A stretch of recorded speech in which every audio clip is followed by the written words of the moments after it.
کہ لوگ یہ کہتے ہیں کہ اتنے مسلمان بالکل بے گناہ گرفتار ہیں، کوئی گناہ نہیں ہے،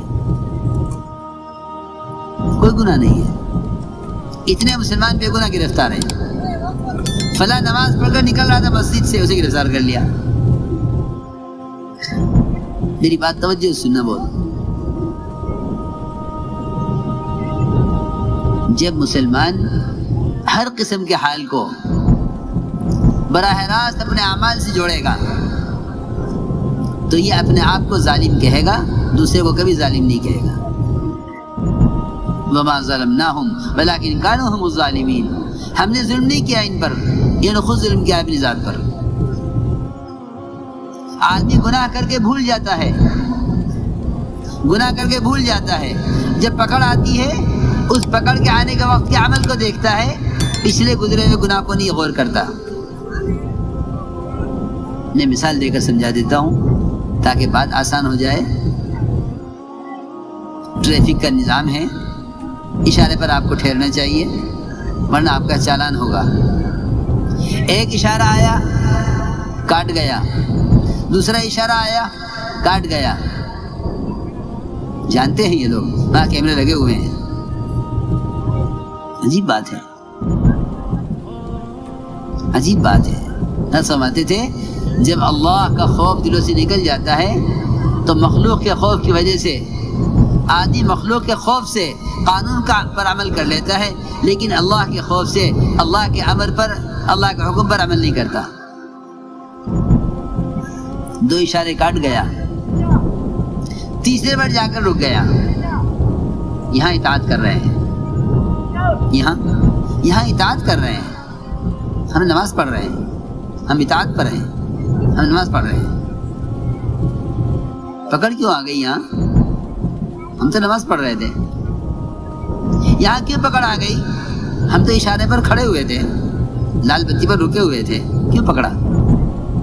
آس پاس والے بھی شکایت کر رہے ہیں کہ پولیس نے زیادتی کی ہے، ان کو اشارے پر سے لے گیا پکڑ کر، حالانکہ ہمارے ساتھ کھڑے ہوئے تھے، ہم گواہ ہیں، اس نے غلطی نہیں کی ہے، اس کی غلطی نہیں ہے، اس کی غلطی نہیں ہے۔ اللہ کا ایک نظام ہے، اللہ کا ایک نظام ہے، یعفو عن کثیر، یعفو عن کثیر، وہ تمہارے اتنے گناہوں سے درگزر کرتا ہے، اتنوں سے درگزر کرتا ہے، وہ صرف تمہاری حفاظت کے لیے، تمہاری نجات کے لیے تمہیں کسی گناہ پر تنبیہ کر دیتا ہے، ورنہ بہت گناہوں کو بخش دیتا ہے۔ یعفو عن کثیر۔ میں عرض کر رہا تھا کہ اس اشارے پر آ کر پکڑا گیا ہے، یہ بھی کہہ رہا ہے کہ میں بے خطا ہوں، دیکھنے والے بھی کہہ رہے بے خطا ہے۔ یہ پکڑ اس اشارے پر رکنے پر نہیں آئی ہے، یہ جو پکڑ آئی ہے یہ پچھلے دو اشارے کاٹنے پر آئی ہے۔ یہ میں عرض کرنا چاہتا ہوں، یہ جو حالات آئے ہیں یہ حالات اس پر نہیں آئے، یہ پکڑ اس پر نہیں آئی کہ اس اشارے پر کھڑا ہوا ہے، یہ پکڑ اس پر آئی ہے کہ اس سے پہلے دو اشارے کاٹ کے آیا ہے۔ میں اس کی مثال دے کر سمجھا رہا ہوں۔ اس لیے میرے دوستو عزیزو، وعدہ پورے دین پر ہے، وعدہ کمال دین پر ہے۔ اس پورے دین پر چلنے کی استعداد جو پیدا ہوگی، اس کے لیے یہ دعوت اللہ کہ تمہارے دین میں، تمہیں دین پر چلنے میں کوئی رکاوٹ نہ آئے، اور رکاوٹ ڈالنے والوں کے مقابلے پر اللہ خود آ جائے۔ پکی بات ہے کہ جب کوئی بندہ اللہ کی طرف چلتا ہے اور اللہ کی طرف بلاتا ہے تو اللہ رب العزت اس کے راستے سے رکاوٹوں کو ہٹا دیتے ہیں۔ تو ہم نے عرض کیا کہ پورے دین پر استقامت، کہ اللہ نے یہ فرمایا ہے ان تنصروا اللہ ینصرکم ویثبت اقدامکم، کہ اگر تم اس کے دین کے مددگار ہو تو وہ تمہاری مدد کرنے والا ہے اور تمہارے قدموں کو دین پر جمانے والا ہے۔ اس دعوت کی عمومیت سے اسلام میں آمد ہی آمد تھی، نکلنے کا راستہ کوئی نہیں تھا۔ اس دعوت کی عمومیت سے اسلام میں آمد ہی آمد تھی، نکلنے کا راستہ کوئی نہیں تھا۔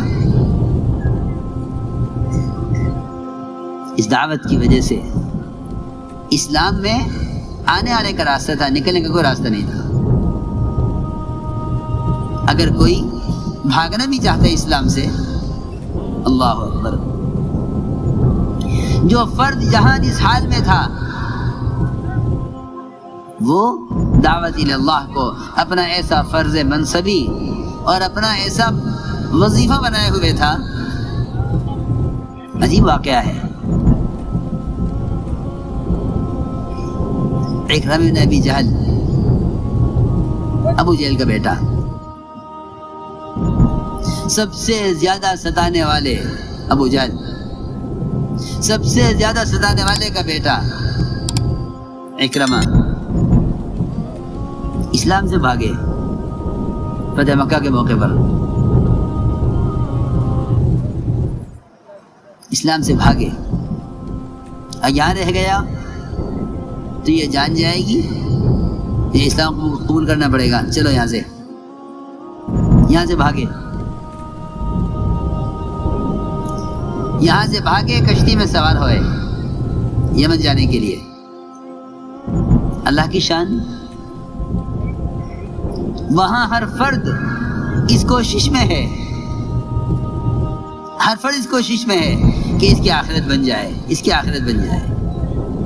دعوت کی عمومیت نے صحابہ کو کسی بھی موقع پر کوئی کہیں بھی دعوت اللہ کے بغیر نہیں ہوتا تھا۔ میدان قتال میں جہاں لوگ یہ کہتے ہیں کہ اب دعوت دینے کا وقت ختم ہو گیا، دعوت پہنچ چکی ہے،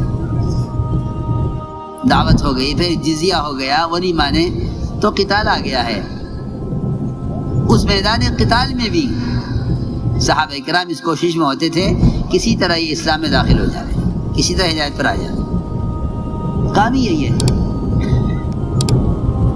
حضرت خالد رضی اللہ تعالیٰ عنہ جرجہ کو میدان قتال میں دعوت دے رہے، اللہ کو دکھا رہے، اے اللہ یہ ہمارے خون کے پیاسے ہیں مگر ہم ان کی ہدایت کے پیاسے ہیں۔ یہ ہے اصل بات، یہ ہمارے خون کے پیاسے ہیں مگر ہم ان کی ہدایت کے پیاسے ہیں۔ جرجہ اور خالد نے میدان قتال میں دعوت دی ہے۔ امام ابو حنیفہ رحمۃ اللہ علیہ فرماتے ہیں کہ میدان قتال میں بھی دعوت دینا مستحب ہے، میدان قتال میں دعوت دینا مستحب ہے، جبکہ جو دعوت اس کے دین میں دینا واجب ہے وہ دعوت پہنچ چکی ہے، تبھی میدان قتال میں دعوت دینا مستحب ہے۔ حضرت خالد کی دعوت پر ساری روم کی فوج کے سپہ سالار جرجہ نے اسلام قبول کیا ہے۔ صحابہ کی دعوت کے قصے ہمارے درمیان سے نکل چکے ہیں۔ کیا میں کروں آپ سے؟ دنیا جہان کے نیٹ، دنیا جہان کے آلات اور مشینیں اس پر علم کو ڈال کے سمجھتے ہیں کہ دعوت دے دی۔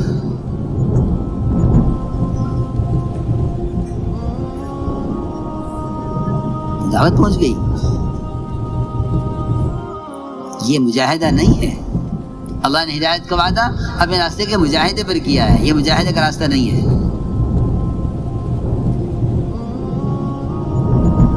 چنانچہ حضرت اکرمہ بھاگے اسلام سے اور یمن کی طرف، یمن کا ارادہ کیا، یمن بھاگے، ایک کشتی میں سوار ہوئے یمن کی طرف جانے کے لیے۔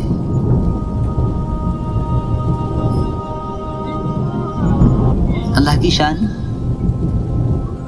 اللہ تعالی ہدایت دینے پر آتے ہیں تو ایسے حالات پیدا کر دیتے ہیں کہ ان کے لیے بھاگنے کا کوئی راستہ نہیں ہوتا۔ کشتی میں طوفان آ گیا اور کشتی ڈوبنے لگی۔ حضرت اکرمہ نے پوچھا کشتی والے سے کہ میری نجات کے لیے بھی کوئی راستہ ہے؟ میری نجات کا بھی کوئی راستہ ہے کہ مجھے نجات ہو جائے؟